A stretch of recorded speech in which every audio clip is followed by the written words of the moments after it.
السلام علیکم ورحمۃ اللہ وبرکاتہ۔ بسم اللہ الرحمن الرحیم۔ آج کا سبق ہے الف اور حمزہ میں فرق۔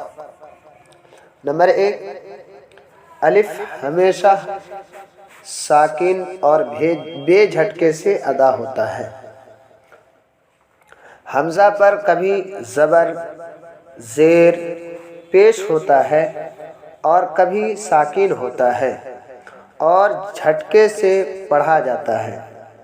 نمبر 2، الف سے پہلے ہمیشہ زبر ہوتا ہے اور حمزہ سے پہلے زبر زیر پیش تینوں حرکتیں آتی ہیں۔ نمبر 3، الف شروع میں نہیں آتا، صرف درمیان اور آخر میں آتا ہے۔ حمزہ شروع، درمیان، آخر تینوں جگہ آتا ہے۔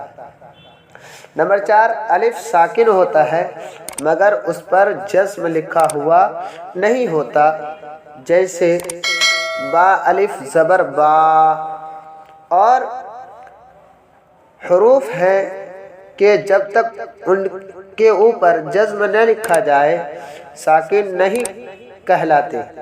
اگر الف کے اوپر جزم لگایا جائے تو وہ الف نہیں رہتا، پھر وہ حمزہ کہلاتا ہے۔